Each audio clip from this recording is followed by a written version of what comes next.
My ducks, welcome back to the Hermit's Cave. It's Simon here and it's New Year's Day, so Happy New Year to everybody. And yeah, I've just been having a nice relaxing day, watching some TV that I'd recorded over the Christmas holiday, and then I thought I would come on and record a video of a deck that I received at Christmas. Now, this tarot deck was from my lovely friend Sandra from the Whispering Well, and she chose this off my Amazon wish list because I had seen this and I was really taken by the art style of the deck, and I love working with the elements as well, so it really appealed to me. It is a pip deck, so I know it's not going to be everybody's choice. You either love working with pips or you don't, but it's by Melinda Lee Home, and it includes 78 cards and a 64-page illustrated book. It's by, now I don't know if this is Kiko or I don't know how you pronounce it. I've heard different people pronounce it in various ways, but they're doing more and more decks at the moment.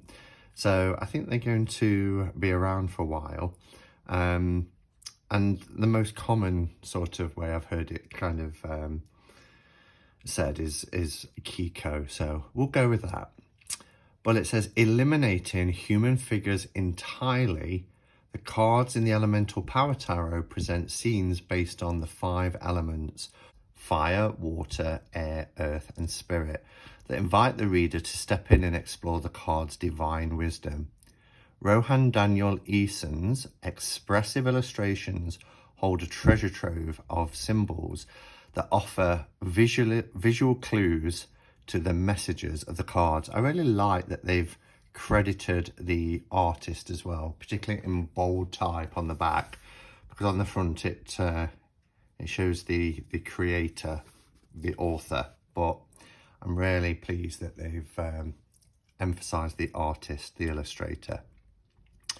The accompanying guidebook explains the elemental system of working with tarot cards and spreads, and provides card meanings, including an apothecary item, a real earth element aid for each major arcana card. So I noticed, because I've not worked with this yet, but on Boxing Day, Chris and I from Elemental Cartomancy went live, and we talked about the decks that we got, and I showed a few cards. And looking in the book, I noticed you only get a small amount of information for the minors, but quite a decent amount of information, and as it says, including apothecary as well, for the herbs and plants that are associated with each of the major arcana cards. Okay, so then there's a little bit about the creator there. So it's in a nice sturdy box. It has a magnetic closure, as you can see the 2 magnets there, so that's nice and sturdy. I love the packaging. We've got this kind of cold stamping, lovely card images down the sides. It look lovely stored on a shelf. Oops. And then we get the book on the inside, and then the cards. It does have this pull-out tray. It's just a paper tray. There's no ribbon or anything to take the cards out with. We'll put the cards to one side for a moment, and we'll just have a quick look at the book. So it feels like a thin book. I think it said 64 pages, was it? Something like that. Yeah, 64 pages. So as you can see at the back, we just get some keywords, guidance, and a challenge. So I suppose the challenge is like the shadow element of it. You can see here, just having a sneak peek at the cards, they are color coded for the suits. But then you get all this information, lovely color images, and you get your keywords, and then a little bit about the scene, which I always love that with a guidebook. Then your guidance, which is quite a bit of information, then the challenge, and then the apothecary element, as you can see in the cards. So that's really nice. So at the beginning,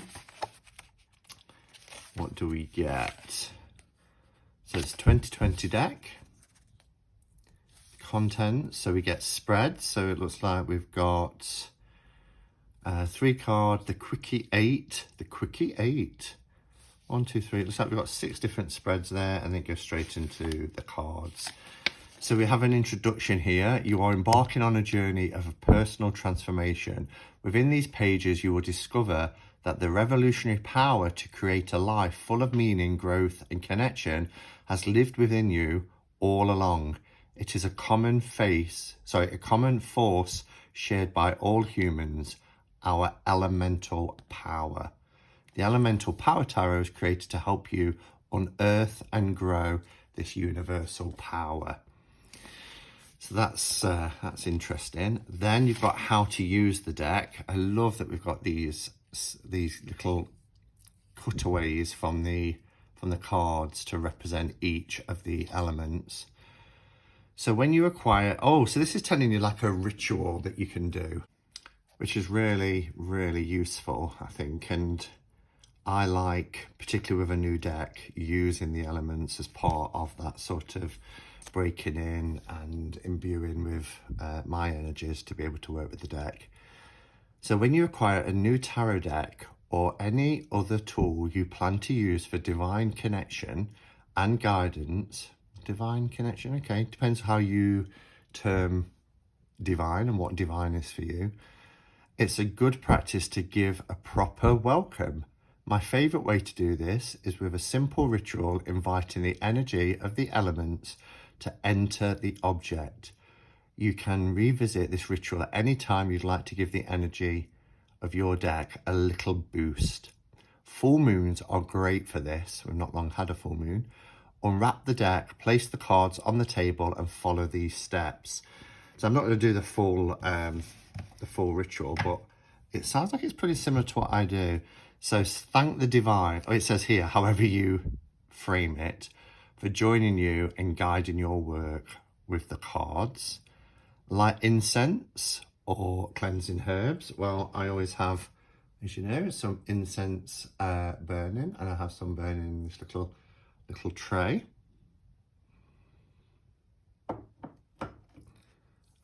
Water, small dish of water. Well, I have that in my little vessel here, my goddess jar. There's some chalice well water in there. So that is a shot glass is fine in front of the cards and invite any stagnant energy to be washed away. Air, blow the smoke from the incense or herbs over the cards, or what you can do is have your incense here and then move the cards over the smoke, which is what I tend to do. And then earth, place a crystal of your choosing on top of the cards. Now you're ready to get started. So yeah, so you can just pop a crystal on your cards to represent earth. So very simple. I love this as well. So there's a little section here, alchemical symbols for the elements. Each element has its own alchemical symbol. These symbols appear in the minor arcana, page 36. But it's really important to remember, particularly if you're pagan, that the fifth element is just as important, and that's why I love having the elements here represented. And remember, the spirit, if these was to all push together, this would form the pentacle, which is, you know, the spirit encompassing the 4 kind of physical elements. So yeah. All right, so let's have a look at the cards, and we'll stop on one of the cards and have a look at what you get from the book, because people seem to like that as well. So it's not a bad thickness deck. It's quite the cardstock it's not too bad at all, actually. I did remember hearing once somebody saying it's very thin, but no, I've had thinner It's nice matte. Comparing it with tarot size, it is bigger and wider. As you can see here, it's a little bit taller than a standard tarot deck, and it's wider. So they're a decent size card. Some people like that, some people prefer smaller, but yeah, I really like it. So let's have a zoom in and some nice music, and we'll have a look at these cards together. So I'm not sure, is that a groundhog? I've probably zoomed in too much now and doing that, but as I mentioned, with not having the humans, it reminds me a bit of the Spacious Tarot. You know, we can put ourselves in the scene. What I love about this image is we've got this cliff edge that we're seeing, and it goes right out over this precipice. But look how these clouds make like a stepping stone, which, you know, if you think about the Fool's Journey, in its tradition, the Fool's Journey is about, you know, that journey upwards.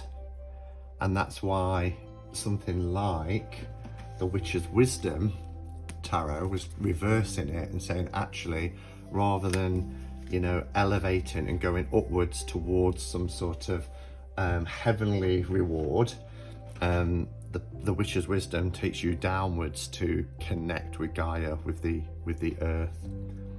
But it's beautiful, and it gives you that sense of going on and a journey of faith. Magician card is wonderful. Love the Magician card. We've got all the tools here needed. We've got the cauldron, and you see the symbols here, astrological, Hebrew, etc. The High Priestess. Notice the pomegranate here. The crescent moons.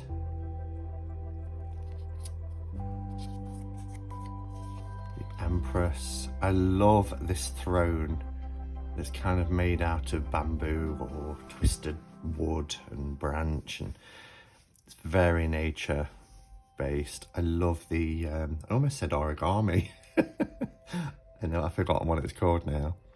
Kind of like topiary, that's it. The Emperor. Look at this beautiful wall hanging.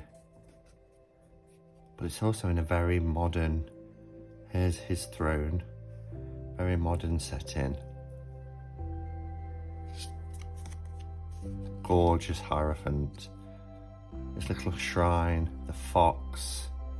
In fact, let's have a look. And look at the like the weather vane on the top. It's the traditional Hierophant staff. So they've really incorporated that into the artwork.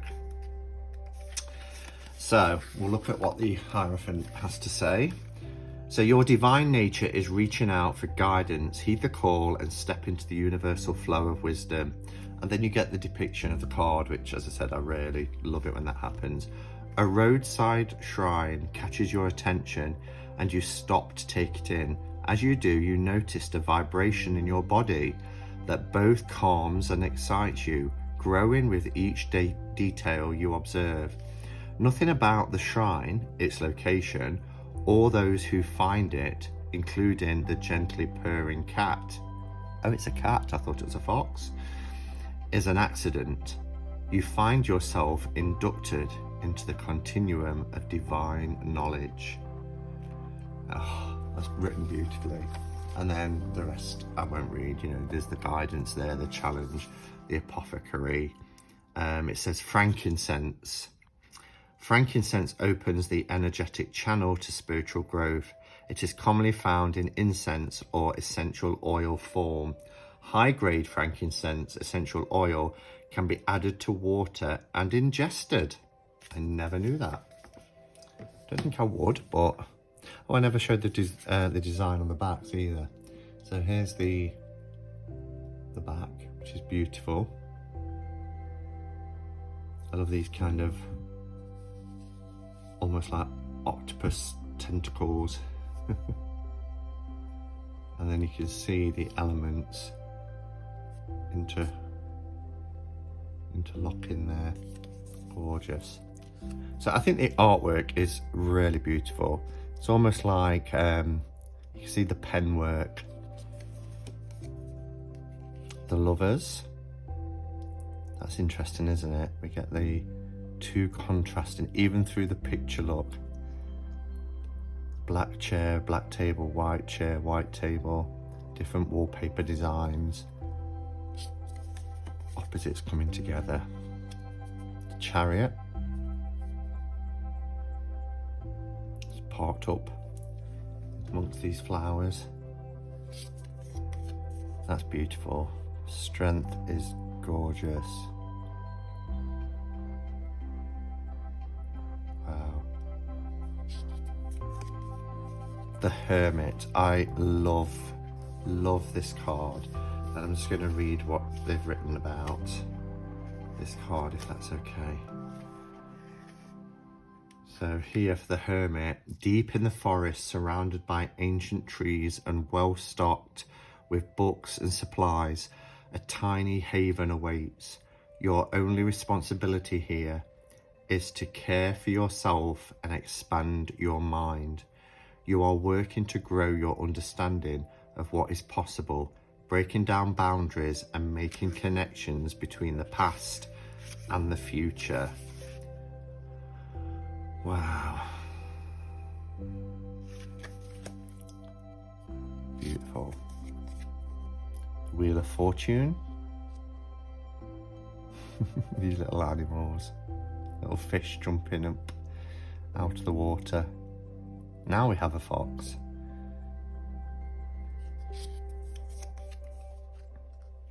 Very common symbols in tarot with the heart and the feather. It is that balancing of emotions and intellect, isn't it?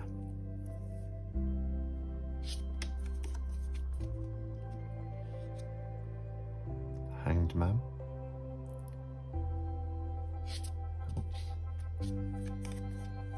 This is really interesting. Look at this death card. We've got the bee.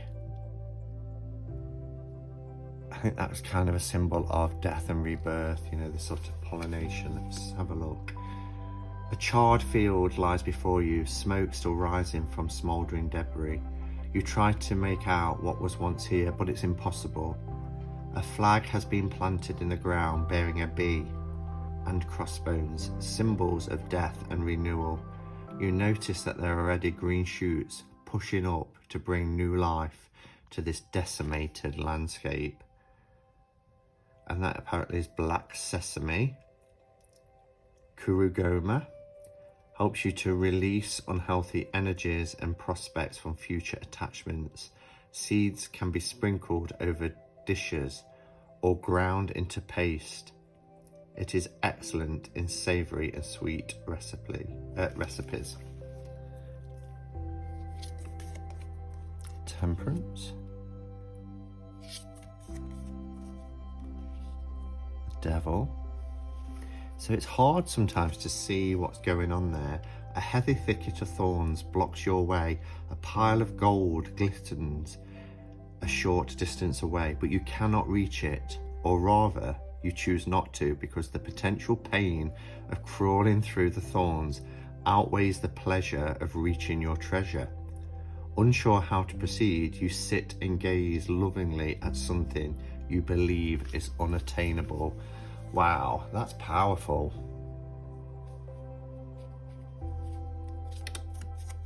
Here's the Tower card. I really like the cardstock actually, it's really nice. The Star. There's the bee again. And we've got a hive here. The Moon. Being reflected. Gorgeous. And again with the Sun.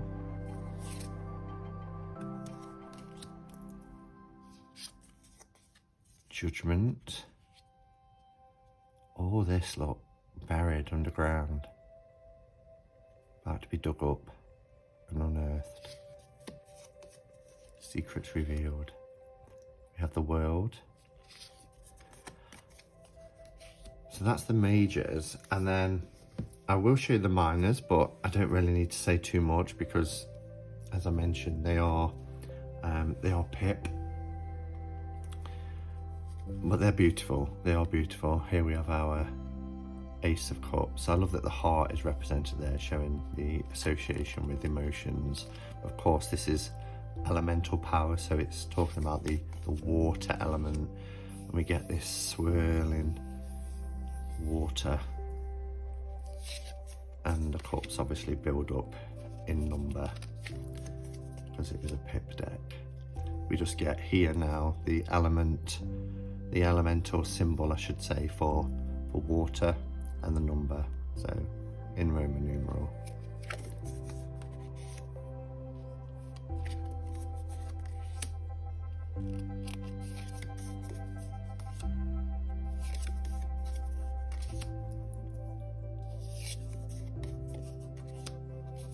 Noticed recently as well, more and more decks are coming out that are quite pippish.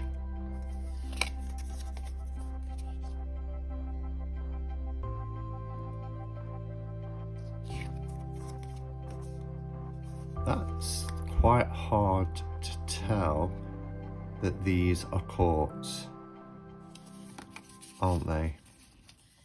We get a crown there and there, but if I was shuffling the cards and I just laid this down, there's nothing to tell me that that's a page and that's a knight, unless these symbols are present in every suit. And as I say, I've not worked with this yet. It is more or less different designs, but you still get this kind of bangle with the jewels. And then for, you have to assume Queen King. It's not the easiest, but I see where they're going with it. So we have our page, the knight. Interesting, we got some fiery flames in this water as well for our knight here. Queen and king. Am I putting these cards back the wrong way around? I'm getting in a mess. There we go. And then we have our swords, which is the air suit. So we get this sky with clouds.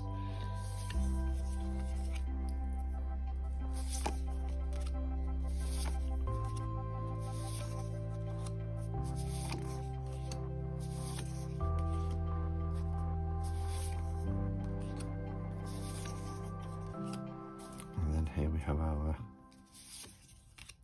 minors. So the indications that it is the suit, it is the court within each suit, is there is that consistency there. So you'd look for something like these flames to give you the idea that, and the shape of the headgear.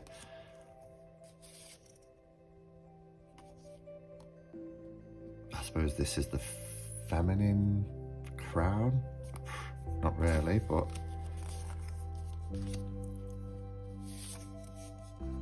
so we have our fiery wands.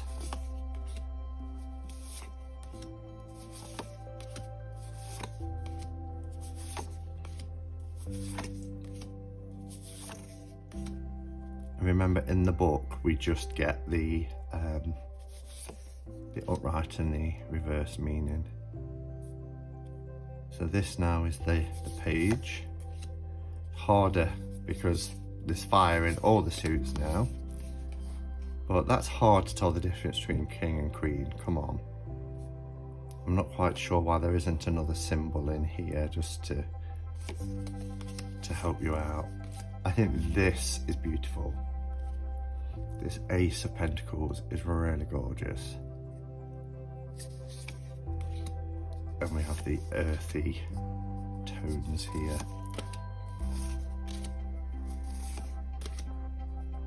well, they're more coins these than pentacles, aren't they? This is coins.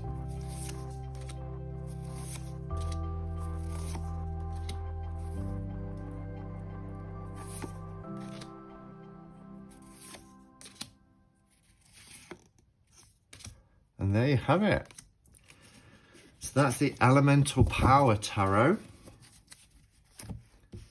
with book. It's by Melinda Lee Home, and the artist is Rohan Daniel Eason.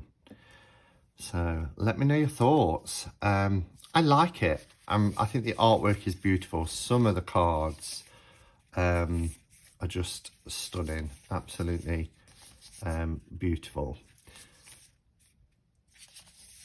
I'm just a little bit disappointed with the quartz, I think, because I think that can be quite confusing, particularly for somebody who's just starting out with tarot.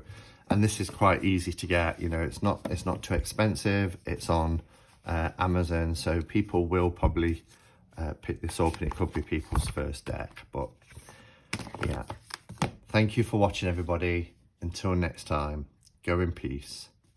Namaste and blessed be.